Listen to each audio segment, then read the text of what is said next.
Bapak Ibu, adik-adik sekalian, kita akan sesi pertama akan membedah bukunya Ibu Brigida. Bisa dipegang Ibu dengan Ibu Suhartini? Dua-duanya. Oke. Nah, ini adalah sahabat-sahabat komunitas Menulis Yuk yang memang sangat produktif ya, Bapak Ibu, adik-adik sekalian. Karyanya juga sudah banyak. Kalau saya sebutkan bisa sampai juhur. Jadi kita yang bedah salah satu karyanya saja. Nah, di samping saya sudah ada narasumber yang keren, yang saya pengen mepet terus biar tulisan saya keluar terus di Gema, Pak. Soalnya baru keluar 2, Pak. Iya. Iya, Pak. Pengennya tiap bulan sih, Pak, keluar. Cuma ngomong-ngomong ada itunya nggak ya, Pak? Oh iya, boleh di belakang, Pak. Baik, Bapak Ibu, teman-teman, adik-adik sekalian, saya bacakan dulu ya biodatanya Pak Damas. Nama Damas SPD MM, tempat tanggal lahir Bandung 24 November 1952, alamat Jalan Mawarsari 1, nomor 11, RT 007 RW 11, Kalisari, Pasar Bo, Jakarta Timur. Riwayat pendidikan SD Pejompong 06, kemudian SMP 29. Ada yang dari SMP 29? Oh, tidak ada, Pak. Iya, berarti harus lebih gencar lagi, Pak. Iya, Pak. SPGN 1 Setiabudi. Pak, sekarang masih ada nggak, Pak, SPGN-nya, Pak? Udah nggak ada ya, Pak? Oh, IKIP. UNJ. Oh, gabung.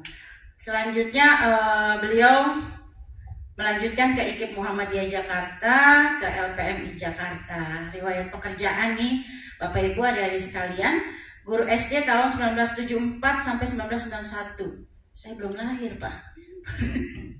Kepala sekolah SD dari tahun 1991 sampai 1998. Kemudian pengawas TK SD tahun 1998 sampai 2012.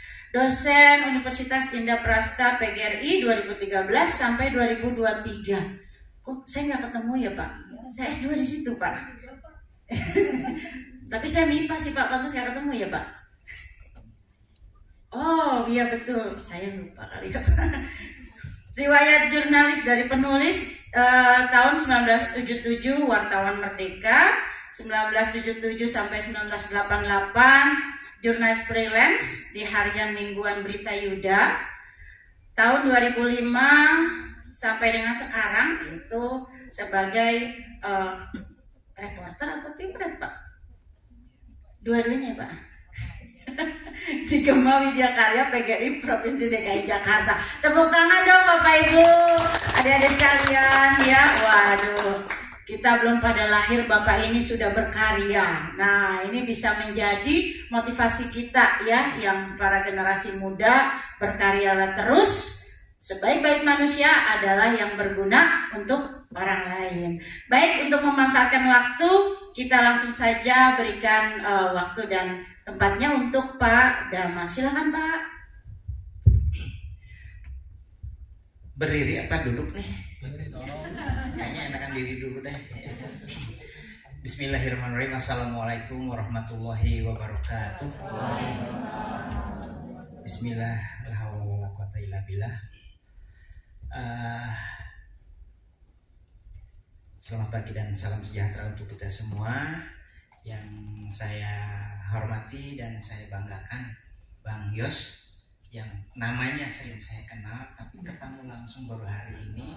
Karena dari tahun 70-an dulu, 76 itu sering ada komunikasi tetapi lewat tulisan, lewat media ya. Kebetulan beliau aktif di sastra, di teater, dan saya cuma di organisasinya dulu. Karena kebetulan saya di Remaja Yuda dan dulu ada koran yang namanya Berita Yuda, dan saya jadi pengurus Remaja Yuda seluruh Indonesia pada saat itu, dan saya ikut jadi nulis gitu. Jadi itu aja pengalaman menulis saya. Jadi sebenarnya latar belakang saya menulis di sini tidak sesuai dengan apa yang mau dibedahkan ini dan buku. Saya biasanya bedah kok empang itu ya. Ini bedah buku gitu. Jadi itu ngurus ya, Pak. sedikit. Ya artinya Pak Yoyon mengarahkan saya mungkin mudah-mudahan sih nggak salah jalan, tapi tetap saja yang namanya kita mengalami segala sesuatunya akan menjadi suatu hal yang berharga ya, termasuk tadi perjalanan hidup saya yang dari awal ya soal pendidikan dan sebagainya, barangkali sampai kepada saat ini saya dipercaya untuk memimpin penerbitan sebuah majalah yang sangat sulit, Bu Rumiatun. Sudah naskahnya sudah ada di, ya kebetulan saya sendiri yang mengedit, dan alhamdulillah saya kenalnya ya dari tulisannya, sekarang kenal orangnya. Jadi ada lagi mungkin yang lain-lain. Buku yang ini yang sudah diberikan oleh Pak Yoyon, Bu Indah sudah saya baca, yang lainnya juga sudah saya baca, dan aduh saya juga jadi ikut terbawa arus gitu, bagus-bagus banget gitu. Pak Yoyon punya komunitas yang sangat hebat, yang sangat bermanfaat. Kemudian juga anggotanya hebat-hebat semuanya. Saya tidak kenal langsung kepada yang bersangkutan, tapi sekarang insya Allah bisa hadir, alhamdulillah. Dan juga generasi berikutnya sekarang ini sudah hadir, dan kemarin saya juga diseret juga oleh Pak Yoyon ke SMA 96 ya. Itu walaupun susah sekali masuknya, Bu Nunung juga tahu kan, ketemu Bu Nunung gitu, tetapi sampai juga di sana, dan komunitas menulis Yuknya itu sampai di sana dan tersebar sampai kepada peserta didik di SMA 96 ya, dan yang lain-lainnya mungkin ya. Dan itu saya terbawa arus, dan memang harus seperti itulah karena diseret oleh Pak Yoyon gitu ya. Ya sudah saya katakan bahwa komunitas saya memang ada soal tulis menulis, tapi adanya di media yang saya sudah disebutkan tadi ya, yaitu yang masa lalu pada tahun 70-an dengan Bang Yos dan sebagainya, itu memang saat itu aktif di teater ya. Kemudian saya aktif di teater Remaja Yudanya, dan saya mulai menulis pertama kali dicetak di media itu adalah puisi juga. Puisi pada saat itu Kemarau Panjang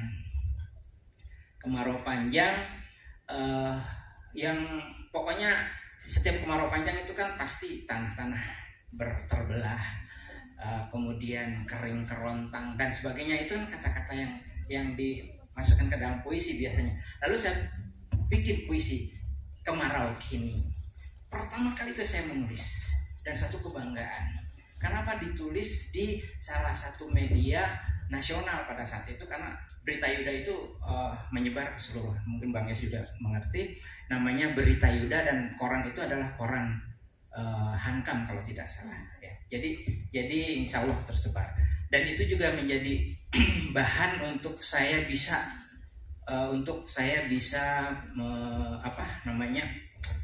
mengekspresikan segala macam kegiatan saya di organisasi remaja itu dengan menulisnya juga di koran tersebut. Jadi akhirnya jadi wartawan juga, tidak dengan sengaja karena aktivitas itu. Kemudian sebelum ini ya Bu ya, kita refleksikan dulu ke hal-hal yang lalu dulu deh gitu ya, pengalaman. Jadi pada saat tahun 70-an itu ya seperti itu. Akhirnya saya jadi PNS 74, ST Impres, kemudian pada tahun 74-76 saya kuliah tadi. Kuliahnya di IKIP Muhammadiyah tadi sudah disebutkan. Dan tapi sambil itu ya, sambil ya menulis dan sebagainya di organisasi ya. Itu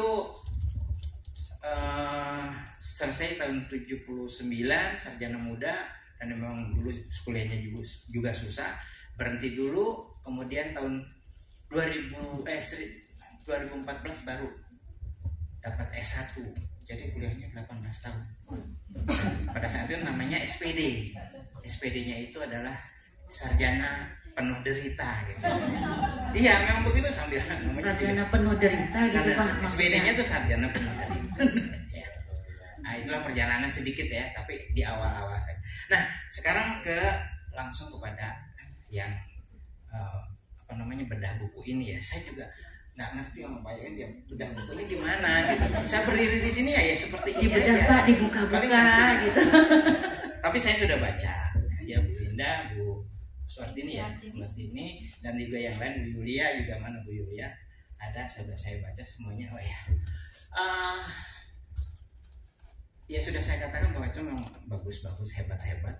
Kemudian juga cara menulis dari teman-teman ini,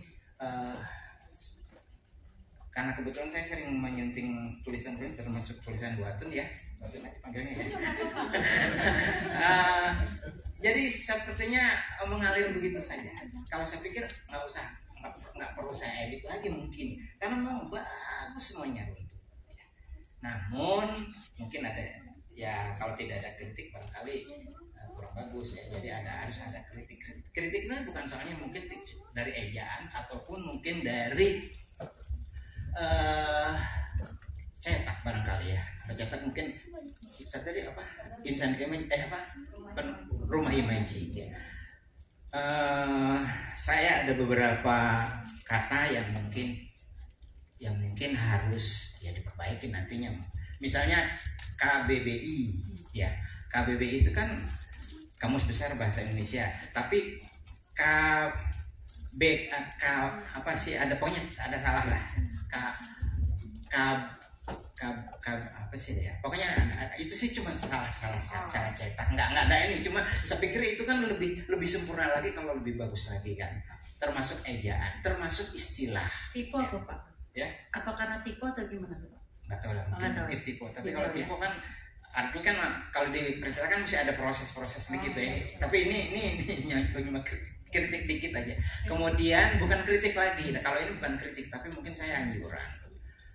Kebetulan di majalah kami itu mengikuti Sisdiknas ya, undang-undang Sisdiknas kan, yang namanya murid itu kan berganti-ganti nama.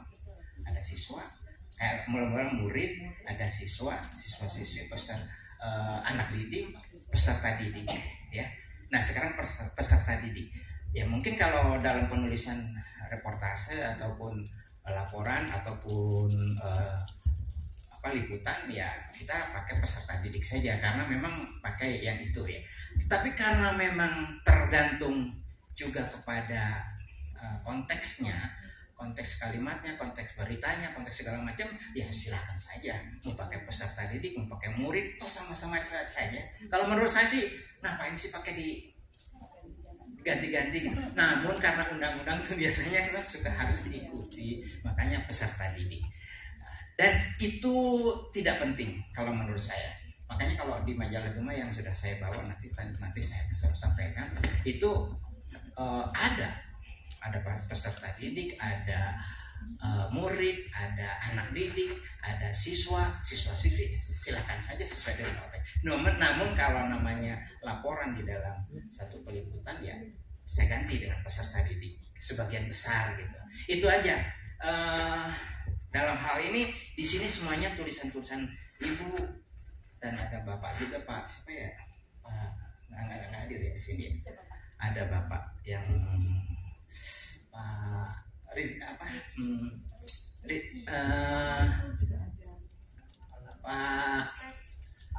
yang namanya yang namanya sama dengan Rizky Subagia ya, Pak Asep ya hadir nggak ada.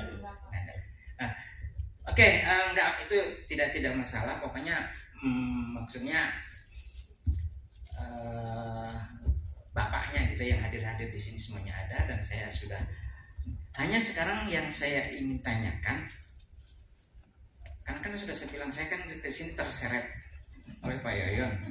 Nah, saya sudah baca sebagian besar, kemudian ini saya serahkan dulu kepada penulis-penulisnya apa gimana buatnya. Jadi akhirnya saya nanya juga, biar gimana nanti saya di sini berdiri bengong-bengong nggak bisa ngapa-ngapain gitu. Silakan buatnya. Ya, terima kasih pada Mas. Yang manggil Atun tuh cuma babe saya loh. Apa jadi saya serasa babenya saya. Iya. Ini Betawi Tulen nih Pak. Baik ya, teman-teman, Bapak Ibu sekalian, adik-adik kasih aplaus dulu dong. Iya, tegang banget. Saya juga sama nih pada Mas, pengen tahu bagaimana sih proses pembuatan bukunya itu ya Pak ya. Terus menceritakan apa sih bukunya, terus dapat idenya dari mana sih gitu kan. Nah biasanya kalau penulis-penulis keren mah itu di mana aja tahu-tahu dapat ide gitu kan ya Bapak Ibu, teman-teman, adik-adik semua ya yang sudah mulai menulis, yang baru mau belajar nulis. Nah kalau dapat ide biasanya kalau diendapkan tadi kalau kata Bu Ai nanti malah jadi hilang entah kemana gitu kan, nggak bisa dicari. Nah kita mulai dari Ibu Suhartini nih, ceritakan dong Bu sedikit. Nah karena tadi kan Pak Damas juga bingung nih mau ngebedahnya bagaimana nih. Tapi saya yakin yang ada di sini pengen tahu, penasaran itu proses bukunya gimana sih. Terus yang apa ya, yang memberikan ide atau keluar ide itu bagaimana gitu loh Bu Hartini. Ya silakan Bu. Baik Bu Rumi. Assalamualaikum warahmatullahi wabarakatuh. Yang saya hormati Pak Jos, Pak Damas, Pak Yoyon, Bapak Ibu guru yang hadir di saat ini, dan anak-anakku tercinta, semoga kalian penerus kami ya. Itu salah satu, karena selama ini memang kita ingin menjadi seorang penulis itu banyak yang dipikirkan Bu Rumi. Ini salah satunya yang menginspirasi Bu Rumi juga sih. Waktu itu ikut pelatihan saya ya Bu Rumi ya. Tapi pas pelatihan sama Bu Rumi itu bentuk bukunya non fiksi ya Bu Rumi ya. Terus ini kenapa saya memilih mencetak generasi muda mencari ridhonya, ini gabungan sebenarnya Bu Rumi ya. Dari judulnya aja mungkin Bapak Ibu atau anak-anakku ini itu bentuknya adalah ilmiah dari judulnya ya Bu. Ternyata saya alihkan Bu Rumi. Ini bukan dari judul yang isinya ilmiah, tapi ini banyak imajinasi karena gabungan dari puisi dan cerpen Pak Jos, Pak Damas. Ini ide-idenya saya kembali ke zaman dulu Bu Rumi. Sebenarnya ini perjalanan hidup saya sendiri sampai sekarang menjadi seorang pengajar.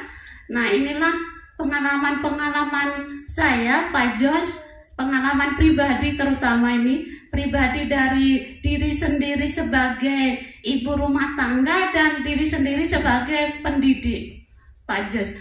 Kenapa mengambil mencetak? Nah karena kenapa saya mengambil judul ini, saya berprofesi sebagai pendidik. Awalnya satu ngajar enak-enak saja Pak Jos, anak-anak itu nurut-nurut gitu. Bener Pak Jos. Saya sampai tipe anak itu saya dijulukinya karena keramahan saya, kelemah lembutan saya gitu. Ya mungkin saya jarang marah ya sama anak. Kalau sama anak kandung saya bener-bener Pak Jos. Kalau nggak bener ya udah sifat asli saya. Tapi kenapa kalau berhadapan dengan anak-anak orang itu selalu kelembutan yang saya ini. Nah di situ Pak Jos. Nah, akhirnya kenapa sampai sekarang, apalagi setelah semenjak ini Pak, dan setelah COVID ini kok banyak sekali lika-liku yang tidak hadapi sebagai guru Pak Jos. Tidak hanya menyampaikan ilmu, tapi ya itulah kenapa karakter anak-anak kita itu sekarang membalelo Pak Jos.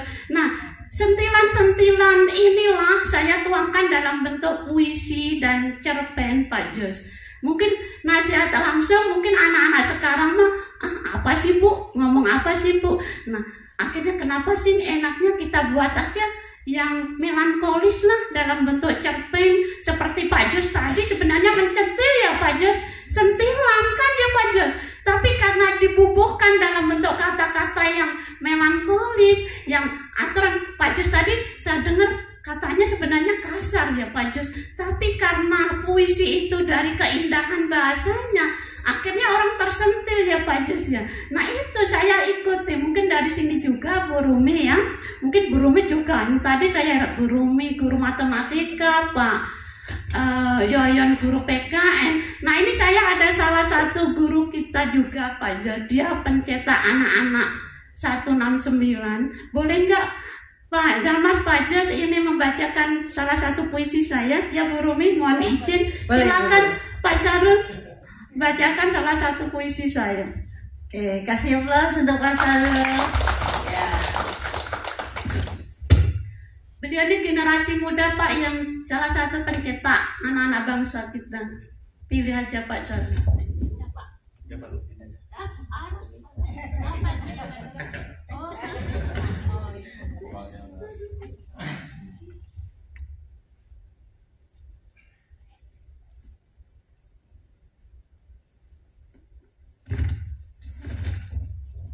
Detak jam dinding, buah karya Soeharti.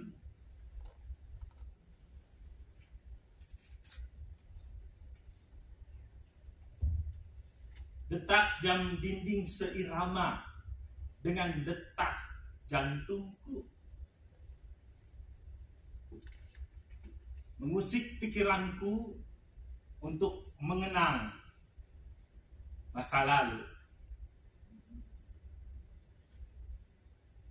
Melintas wajah penuh mempesona, tersenyum menyapaku tak bercerita.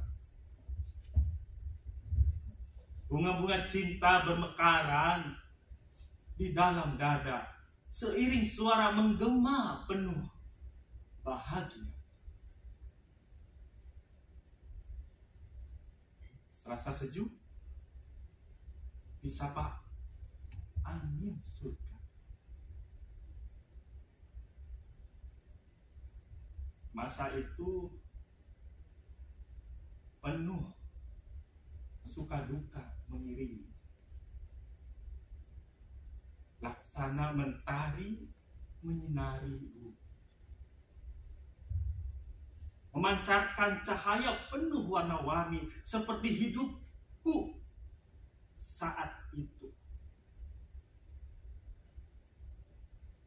Selalu ingin bersanding dengan. Begitu nyaman rasanya mewarnai jiwa, seakan hidup ini terjauh dari sedih merana. Mungkin itu yang dinamakan cinta. Menjalar lembut di relung hati, ingin sekali aku mendengar kabar darimu, berbagi rindu yang terus tak menentu, membisikkan lagu-lagu kenangan dulu.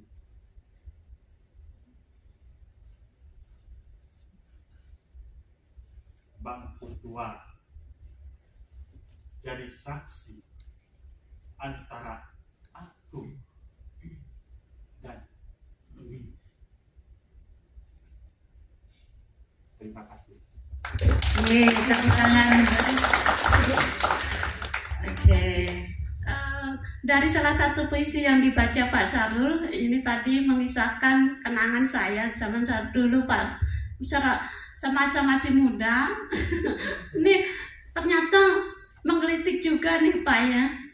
Memang gimana ya, kita tidak boleh berpacaran ya Pak ya. Memang disitulah kita juga sama.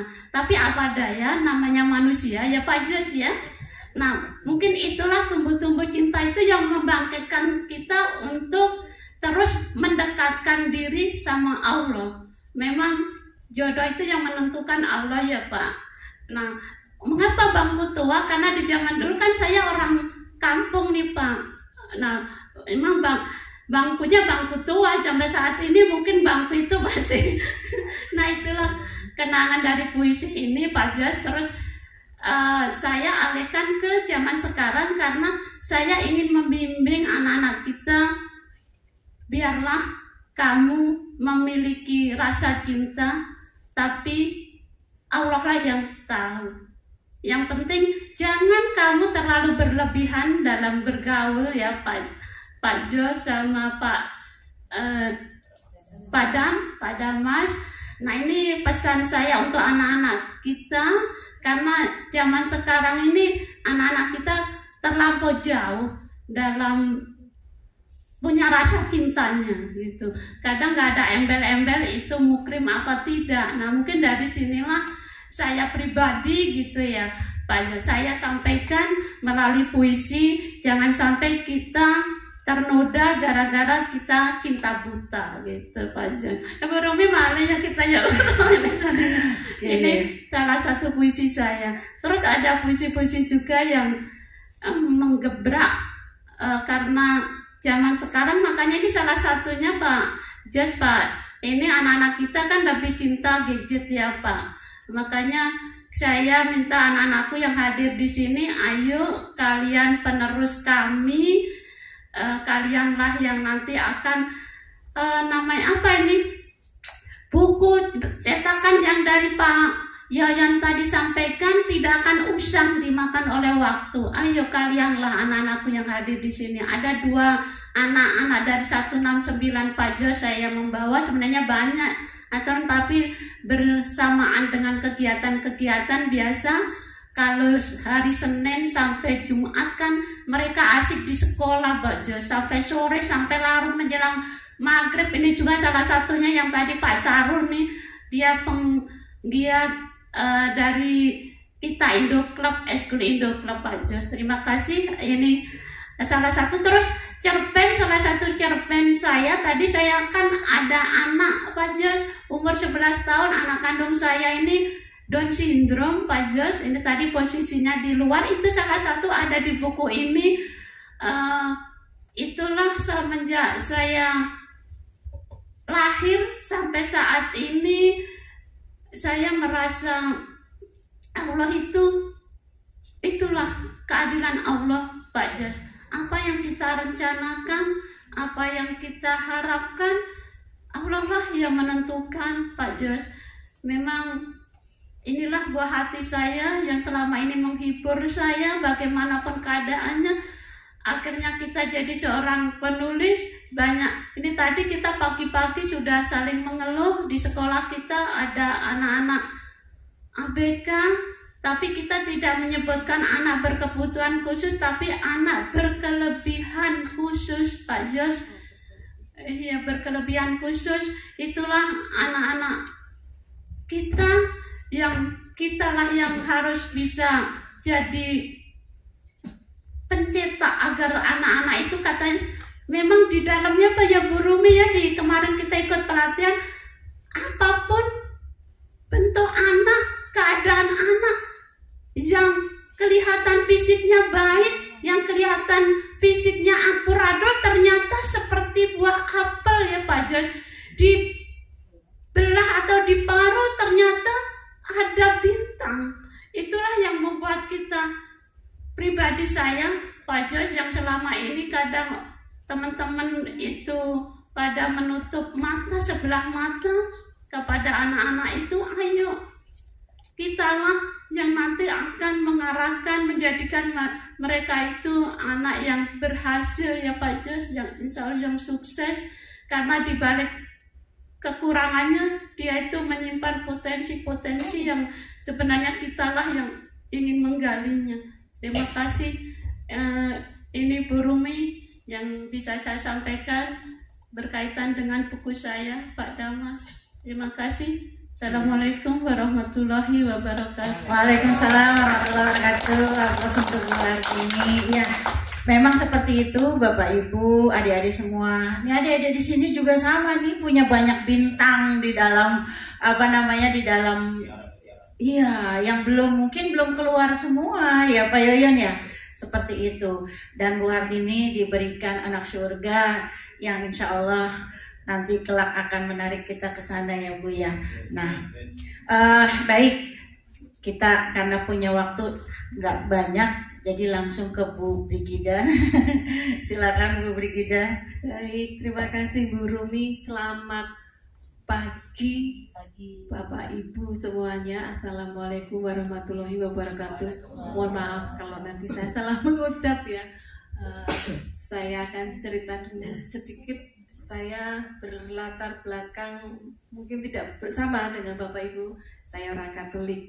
Maka nanti saya akan cerita sedikit. Tadi saya ini 2001, sekarang sudah 2023, tapi tidak apa-apa. Nggak apa-apa ya Pak, saya nyontek nanti. Saya akan bercerita terlebih dahulu. Mengapa kok masuk di tempat ini? Ini saya juga diseret sebetulnya dengan Bu Rumi. Saya baru sekali ini bertemu dengan Bu Rumi dari tahun 2020 ya Bu Rumi. Itu ada pelatihan dari P2TK, betul ya Bu ya? Dari Dinas Jakarta Barat. Seperti itu, pelatihan menulis. Kemudian dengan Bu Rodia ya betul ya. Bu Rodia almarhum, tetapi beliau sudah meninggal, dan saya itu seperti kayak digoyak-goyak gitu ya. Saya senang sekali pada saat itu karena memang bukan dipaksa sih, karena memang sebetulnya sudah ada di dalam diri saya untuk menulis. Saya menulis itu sudah dari SMP ya Pak ya, SD malah, karena saya suka nulis buku harian. Jadi selalu di situ kalau di background saya itu saya selalu katakan, saya mengatakan bahwa ya kegiatan menulis dari mana? Ya dari menulis buku harian itu yang saya rasakan, saya tulis. Mau bapak saya marah, saya tulis. Guru saya marah, saya tulis gitu ya. Teman kerja saya marah, tak tulis gitu. Pokoknya semua saya tulis. Dan kalau dibawain oleh-oleh ditulis kan Bu? Oh iya dong. dari pacar juga ditulis Bu. Ciuman pertama ditulis juga. Itu akhirnya saya bisa menjadi guru ya. Background saya adalah psikologi pendidikan dan bimbingan konseling. Saya dari Sanata Dharma Yogyakarta. Yang membuat kemudian tercipta buku ini. Ini sungguh sangat luar biasa karena saya pun bersyukur dengan adanya pandemi. Dengan adanya pandemi maka saya berkenalan nih dengan orang-orang penulis hebat. Kalau tidak saya nggak kenalan. Ya, Bu Rumi terutama yang waktu itu terus mendorong, tidak pernah pakai telepon, hanya chatting saja. Hanya chatting, dan saya burung itu yang kayak apa sih, taunya cuma di Zoom doang ya. Seperti itu, ternyata orangnya cantik, muda, seperti itu ya. Saya senang sekali. Lalu sekarang saya mau masuk di buku ini ya Pak ya. Tadi saya ingat-ingat waktu itu aku nulis apa ya gitu ya. Ternyata di sini saya menuliskan ada dua hal. Yang pertama itu tadi kan ada yang bertanya, inspirasi itu dari mana? Nah, inspirasi ini yang pertama memang dari pandemi. Karena memang ini waktu itu dibuat untuk pengalaman ya. Makanya di sini catatan guru di penghujung 2021. Apa catatannya begitu ya? Ada Pak, sudah. Garam dan terang dunia. Ini ada di kitab suci saya. Ini adalah sabda Yesus sendiri, menjadi garam dan terang dunia. Bapak Ibu, garam itu kan cuma sejimpit ya kalau dimasakkan. Kalau kebanyakan nanti bisa apa? Ya bisa mabuk, darah tinggi ya. Nah, maka sedikit aja. Saya mencoba sedikit saja memberikan tentang apa yang saya tulis di sini tentang garam dan terang dunia. Bapak Ibu, pada waktu itu ini di sini saya jelaskan juga tentang apa sih pengalaman di tahun 2021 itu. Ada cerita yang saya itu kok kayaknya itu langsung bluk gitu ya, kayak tsunami itu gitu. Dengan pandemi kan menekan kita, tetapi tsunami-nya itulah yang gitu ya, melebar-lebar. Nah, ini adalah peristiwa ketika Zoom di rumah. Saat Zoom di rumah itu saya sudah sumpek nih dengan kamar saya yang kotak. Saya kok cuma dikasih di kotakan begini. Saya mulai keluar Pak, saya punya teras begitu. Saya keluar, saya zoom, terserah orang mau bilang apa. Karena memang sudah sumpek sekali. Akhirnya ada yang melempar Pak, begitu ya Pak. Apa ini? Ternyata anak-anak di tempat saya tinggal. Dan disitulah sebetulnya saya ingin menjadikan garam yang sedikit tadi. Anak-anak itu saya panggil, ya. Kebetulan rumah saya itu berdekatan dengan musola Pak. Senang sekali saya ya. Walaupun saya orang Katolik, saya bisa mendengar ya khotbah dan lain sebagainya ya tentang ajaran-ajaran itu. Apalagi kalau mengaji, saya pasti nanti apa enggak? Oh pasti apa? Oh, setiap hari saya dengar, saya bilang begitu ya. Nah. Lalu ketika sudah begitu saya deketin, Dek, sekarang kan apa PJJ udah dikerjakan tugasnya, tugasku udah tak kerjakan, udah dikumpulkan Bude, katanya begitu. Saya dipanggilnya Bude, sudah dikumpulkan. Mendengarkan ya yang di belakang ya, suara juga cukup keras. Lalu ya sudah. Tapi sekarang saya pengen, karena saya guru BK ya, selalu mencari nih akar permasalahannya, siapa nih yang melempar gitu kan. Gak ada yang melempar, gak ada yang mengaku. Oke, kalau gak ada yang mengaku, hari berikutnya ternyata anak-anak ini dimarahi sama tetangga saya karena dia melempar-lempar rumahnya orang. Jadi pagi hari sudah gak ada pekerjaan, mereka tuh ada aja. Saya ada begitu. Iya, ini pasti ada sesuatu. Akhirnya saya kumpulkan di depan musola itu. Coba, ayo siapa kemarin yang melempar? Nggak ada juga. Sekarang ini kenapa kok melempar-lempar lagi? Pada diam semua. Saya katakan pada mereka. Salah satu itu ada yang buka uki tangan. Nah ini yang satu ini saya yang satu ini adalah anak yang punya potensi nih. Kamu tuh energinya besar, tetapi tidak dialihkan. Maka silahkan datang ke rumahku, nanti tak siapin kertas, krayon, apapun. Mau pinjam laptop, tak pinjemin. Saya bilang itu. Laptopku ada 2, yang satu masih bisa dipakai. Saya bilang. Akhirnya Bapak Ibu jam 12 siang itu habis mereka zuhur ya. Nah, duduk-duduklah itu di situ. Ternyata ngerasain saya. Wes apa saya gitu ya. Akhirnya sore hari habis maghrib sekelompok anak-anak ini datang ke rumah saya. Saya puji Tuhan ya. Tuhan ini rahmat buat saya di kala pandemi, buat hiburan saya. Akhirnya saya buatlah mereka untuk belajar. Saya nggak mau ngajarin ya, ilmu pengetahuan dan lain sebagainya, bukan nggak mau, memang nggak bisa, takut backgroundnya salah. Maka yang saya lakukan adalah menggambar yang paling gampang aja dan mereka senang. Seperti itu saya upload di Facebook. Ketika saya upload di Facebook, ditangkaplah saya sama teman saya. Teman saya ini punya kelompok namanya Teras Mitra. Mungkin kalau kalian tahu, Teras Mitra ini bergerak di bidang perempuan dan anak-anak. Karena beliau tahu seperti itu, dan beliau ini teman saya adalah teman SD, ya sudah seperti berteman lagi kan, begitu. Akhirnya bergerak di situ, kegiatan saya didukung oleh Teras Mitra. Nanti hari Minggu saya akan ke sana juga. Nah, itu yang saya buat di menjadi garam dan terang dunia itu tadi. Saya mungkin sebagai manusia kecil, tidak ada apa-apanya, tetapi dari sedikit yang saya berikan, semoga bisa menjadi lebih banyak. Itu, dan sampai sekarang kelompok saya namanya Rumah Belajar Mama Indah masih ada di Tangerang. Semoga doakan ya, semoga lancar sampai saya mati ke surga. Pengennya sih sampai ke sana. Kemudian cerita yang kedua di buku ini adalah kutukan kembali.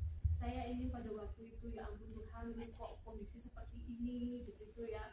Nah, yang saya ceritakan adalah pengalaman saya mendampingi anak menulis.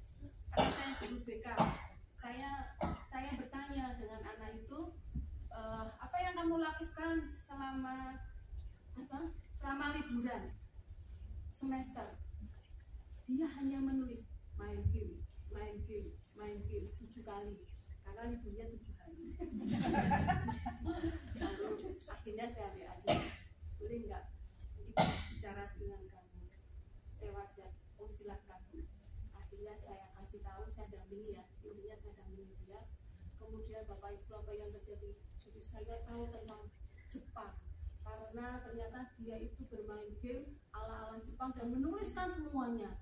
Nah saya bilang, aduh beruntung banget ya. Coba kalau saya nggak dampingi dia, mana bisa tahu tentang Jepang seperti apa? Itu di buku yang ini, Pak Damas. Lalu di buku yang ini, wah ini benar-benar surga kalau saya baca ini. Kenapa kok surga? Ini yang menulis berapa orang? 1, 2, 3, 4, 5, 6, 7, 8, 9, 10 ya. Ini Bapak Ibu, saya kan nggak kenal orangnya, cuma dulu aja yang saya tahu karena sudah ketemu pada waktu itu. Ini benar-benar surga. Mengapa saya katakan surga? Saya tidak bisa dong datang ke sana. Saya datang ke sana kemana-mana saya tidak bisa datang. Tetapi dari buku ini yang paling jauh mana Pak Yoyan? Adakah teman kita? Bisa ya, itu dan dia adalah juara 1 ya. Dan memang tulisannya bagus banget. Saya ya ampun ini hebat banget dan ini sungguh menginspirasi. Jadi setiap bapak ibu guru itu menulis di sini dengan bagus ya, dengan bagus dan saya juga heran, Pak aku ya bisa ya nulis kayak gini gitu ya. Nah ini tipsnya adik-adik yang masih muda mungkin juga buat kita semuanya. Jadi saya itu apa saya tulis, makanya tadi dari apa aja ditulis seperti itu ya. Dari karena sekarang sudah ada laptop dan saya senang dengan laptop itu, dengan gadget yang ada saya senang, dengan handphone pun saya juga senang karena saya bisa menulis di situ, nanti tinggal di movingkan aja. Nah di situ saya sungguh sangat terinspirasi. Saya gini, kapan ketemu dengan orang-orang ini ya. Jadi banyak hal yang ternyata Tuhan itu memberikan rahmat kepada setiap orang yang nanti bisa dibagi. Dan Bapak Ibu kalau kita lihat begini kan, Pak Jos bisa ya kan pakai telepon gitu aja kan, Pak Yoyo yang maaf kota gitu ya. Tapi Bapak Ibu tahu nggak yang ada di semua di pikiran kita itu konfigurasi yang sangat luar biasa, tidak bisa mau dihargai berapa. Maka ketika saya senang menulis ini, saya kalau beli cuma 2 Pak. Kadang-kadang kalau 2 itu kemarin ya Pak Yoyo, ternyata Pak yang bumbu ini Pak orang Sulawesi aja pengen beli Pak. Jadi kebetulan saya pesannya Pak, saya pesan 5 itu beli. Guru saya SMP aku mau beli juga. Kok ternyata ada sesuatu ya, rahmat-rahmat. Harusnya pesannya 30. Iya. Sertifikasi belum. Nanti saya doya ya Pak Yoyo. Itu yang saya rasakan. Yang jelas saya terima kasih Bapak Ibu yang sudah menulis buku ini. Sedikit buat anak-anak. Tadi kan menulis ya.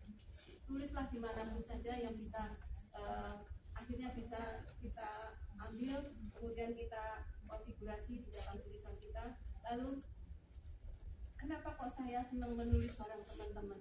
Kalau saya menulis sendiri satu buku, saya yakin butuh waktu lama ya kan. Kalau saya menulis bareng teman-teman, saya dapat ilmunya banyak ya enggak, saya enggak dapat juga apa-apa, tetapi yang penting ilmunya itu yang ada di pikiran saya. Karena rumah saya jauh, saya dari sekolah ke Tangerang, sekolah saya di Jakarta Barat, di Kebonjeruk, rumah saya di Tangerang. Kalau saya pulang itu sudah capek, kapan saya mau ke Gramedia sudah nggak ada waktu. Tetapi ketika saya menulis buku ini, kemudian saya dapat ini dari teman-teman, nggak perlu ke Gramedia, saya punya banyak teman. Dan kebetulan juga Bu Nuni, terima kasih ya, pada waktu itu tidak hanya di Menulis Yuk, tetapi ada di Rigidity Media, dan saya pun sampai saat ini masih menulis di sana.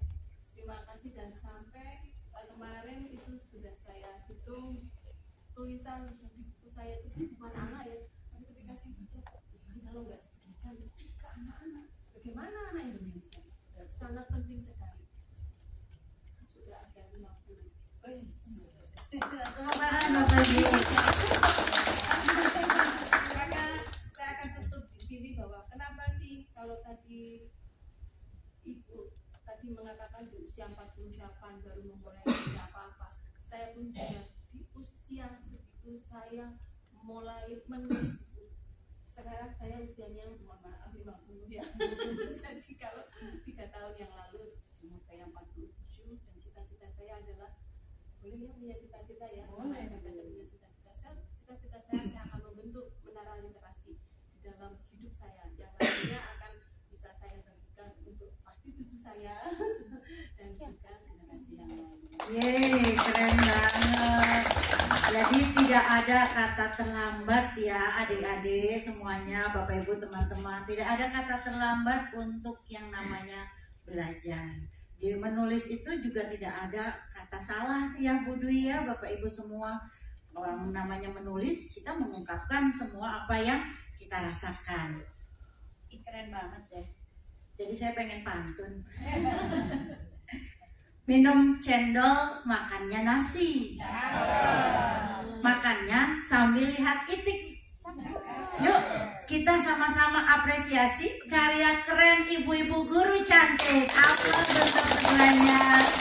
Iya, baik. Ini kita langsung masuk ke sesi tanya jawab nih. Tadi sudah dikoreksi sama Pak Damas ya, sudah dapat masukan yang itu sebenarnya sih bukan cuma buat Bu Suhartini sama Bu Brigida, itu sebenarnya buat saya juga. Cuma belum sempat kasih masukan ya Pak Damas ya. Pas ketemu udah sekalian gitu. Baik, saya buka untuk termin yang pertama. Silakan untuk 2 orang penanya dari sini. Ya boleh. Silakan Bu, maju dipanjang. Perkenalkan diri ya Bu. Assalamualaikum warahmatullahi wabarakatuh. Nama saya Tuti dari SMP PGN 10. Kebetulan di SMP PGN 10 ada program literasi. Kemudian mereka presentasikan ke teman-temannya di lapangan. Itu mereka dikasih waktu selama kurang lebih seminggu untuk membaca buku, kemudian diringkas, kemudian dibawakan di depan anak-anak. Nah ini mungkin minta tipsnya gitu Bu. Kan ini setelah membaca mereka kan menulis gitu. Tapi kayaknya kalau kemarin saya lihat, saya mendengar dari komentar dari kepala sekolah, sepertinya ini udah setahun berjalan tapi kayaknya nggak ada gregetnya gitu. Jadinya, nah mungkin tipsnya bagaimana agar kegiatan literasi kita itu sama seperti ini bisa menghasilkan sebuah buku juga gitu. Jadi dari hasil mereka membaca, kemudian nulis, kemudian bisa jadi buku. Terima kasih, itu saja. Assalamualaikum warahmatullahi wabarakatuh. Waalaikumsalam warahmatullahi wabarakatuh. Baik, bisa kita langsung jawab aja ya. Nanti setelah itu satu penanya lagi dari sisi sebelah kanan saya. Siapa yang mau menjawab? Boleh Bu Suhartini. Mohon izin, Bu Rumi, Pak Das, Bang Jos. Saya menjawab pertanyaan dari Ibu. Siapa tadi Bu? Bu Tuti dari SMP. Iya. Kalau pengalaman saya Bu Tuti memang sama Bu Tuti ya. Tipenya anak-anak kita itu memang susah. Kemarin aja kita diberi tantangan Pak Jos. Saya siap 3 minggu ya Pak Yon. Pak Yon 3 minggu. Tapi itulah baru ada beberapa anak yang ngirim ke saya. Nah, kalau untuk bagaimana memotivasi Bu, tadi kan anak-anak sudah Ibu minta membuat sinopsis itu namanya Bu. Nah, sinopsis itulah kumpulkan aja Bu. Nanti bisa jadikan buku kumpulan sinopsis ya Pak Jos ya, Pak Yon ya. Iya Bu. Dari sekian peserta didik, apalagi Ibu harus wajib ya satu peserta didik buat ya. Iya. Ada berapa ratus Bu? Enggak. Jadi setiap kegiatan itu hanya satu kelas. Satu kelas Setiap 2 minggu sekali. Tapi setiap peserta didik membuat ini sinopsisnya, rangkumannya. Nah itu digabung aja Bu. Jadi berapa buku ya Pak Yan? Tuh bisa jadi 2-3 buku tebal itu. Itu aja dari situ Bu. Ya, mungkin ini aja masukan dari kami. Terus nanti untuk mengedit bantuan dari guru-guru bahasa Indonesia. Gitu aja Ibu ya. Terima kasih Bu. Oke, terima kasih. Nanti untuk penerbitannya silakan hubungi komunitas menulis yuk. Ya, makasih. Ya, sebelum kita lanjut ke sisi kanan nih, masalah penulisan nih ya, Pak Damas, kalau di Gema itu, apakah boleh si siswa ya, gitu ya, mungkin ada yang mau memasukkan karyanya gitu Pak, gimana Pak? Justru itu yang akan saya bawakan sekarang ini untuk disampaikan kepada yang lain-lain. Kemarin sudah saya sampaikan di SMP 96 untuk guru-guru, jelas sudah haruslah ya kalau bisa, karena kita wadahnya wadah PGRI, guru-guru ada di PGRI bisa, dari kita dari guru-guru untuk PGRI dan seluruhnya. Kemudian juga siswa dipersilahkan, jadi tidak dibatasi. Silakan siswa yang mau nulis ya, yang sering kosong itu puisi malah, justru puisi dan cerpen malah, karena itu kan ibaratnya rubrik yang serba-serbi, artinya untuk tambahan-tambahan. Tetapi kalau memang penulisnya banyak, akan saya fasilitasi, akan saya beri ruang yang cukup ya. Untuk cerpen ya dipersilahkan. Saya akan fasilitasi. Kami ya, bukan saya. Nanti karena kan harus dengan yang lain juga. Termasuk puisi. Kalau puisi koleksinya Pak Yoyon masih banyak, koleksinya teman-teman yang lain masih banyak. Tapi kan alangkah baiknya kalau ada dari siswa, dari peserta didik. Saya tunggu ya. Termasuk esainya silakan. Nah, jadi sekarang ini sekalian aja buatun ya.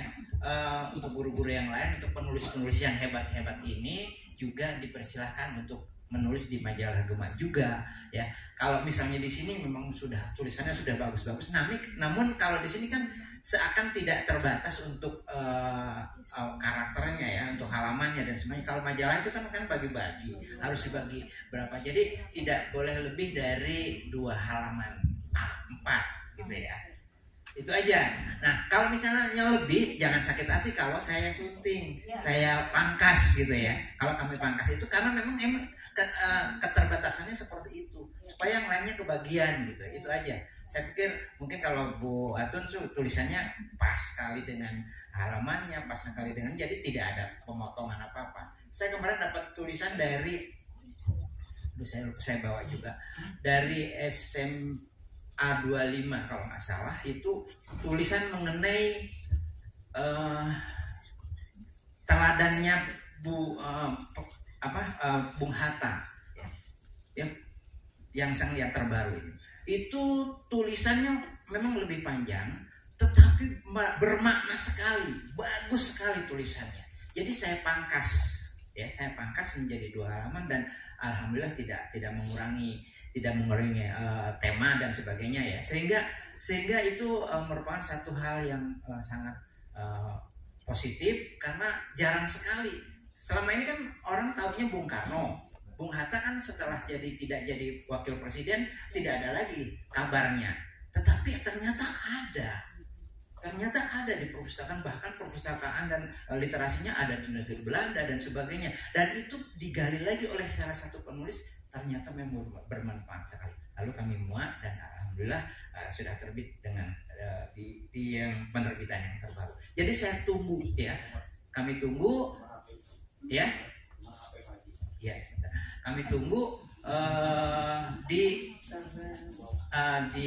email ya, di email saja, karena langsung kalau di email Damas Syahmida Ymail ya, bukan Gmail, Ymail. Silahkan kalau langsung ke email itu, karena langsung saya yang menyuntingnya. Jadi kalau yang lain-lain harus berubah tangan gitu, beralih tangan. Jadi kalau ke saya langsung. Itu saja. Silahkan Bapak dan Ibu guru, anak-anak dipersilahkan. Ya, kami buka untuk peserta didik juga. Itu barangkali jawabannya. Satu lagi saya komentarnya, nanti takut keburu ditutup. Ini saya kan komentari buku ini lagi ya, karena saya juga saya terkesan sekali dan terharu dengan kebinekaan ya. Kelihatan sekali di depan saya, kita sudah ada dua dari unsur Bu Soeharti, ini ada unsur dari Bu Brigida, dan ini saya baca, saya terharu. Ya Allah, benar ini kebinekaan di Indonesia ini terbukti di sini. Jadi penulis-penulisnya juga bukan cuma karena satu komunitas saja, tetapi berbagai komunitas ada. Ya. Dan saya nggak tahu dari Bu Niputu Asrintika apakah itu dari NTB juga apa? Apakah dari Hindu atau dari Islam, saya kurang jelas. Tapi penulisnya di sana dari Lombok ya, di Lombok ya di tetapi kan itu kebinekaan. Jadi sudah kelihatan gitu.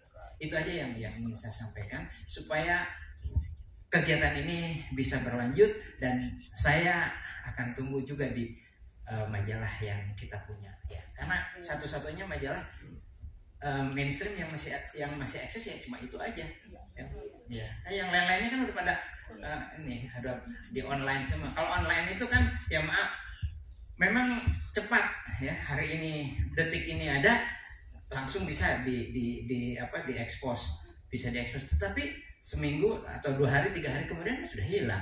Di HP kita kalau kita ini juga kalau udah penuh ya pasti hilang juga. Tapi kalau itu majalah ataupun buku pasti sampai kapanpun akan ada terus gitu aja. Itu aja. Terima kasih. Iya, terima kasih Agus, Ibu, teman-teman sekalian. Ya, gimana ini yang sebelah sini? Apakah masih ada yang ingin ditanyakan? Nah, kayaknya udah paham nih, kayaknya udah habis gitu. Baik, terima kasih untuk sesi yang pertama. Saya sebagai moderator menyimpulkan ya bahwa 2 buku yang dikaryakan oleh 2 ibu guru cantik ini adalah semua sebenarnya dari pengalaman pribadi ya, dan apapun itu adik-adik, bapak ibu, teman-teman semua, bahwa hal yang terpenting dalam hidup kita adalah sesuatu apa sih yang nanti kita akan tinggalkan setelah kita tidak ada. Kenapa? Karena siapalah kita ya setelah tidak ada, hanya batu nisan yang mungkin orang lain juga nggak akan kenal sama kita. Tapi dengan tulisan mereka akan mengenal kita sepanjang hayat kita. Oke, terima kasih dari saya. Mohon maaf apabila ada kata-kata yang salah. Billahi taufiq wal hidayah. Wassalamualaikum warahmatullahi wabarakatuh. Waalaikumsalam warahmatullahi wabarakatuh. Jangan lupa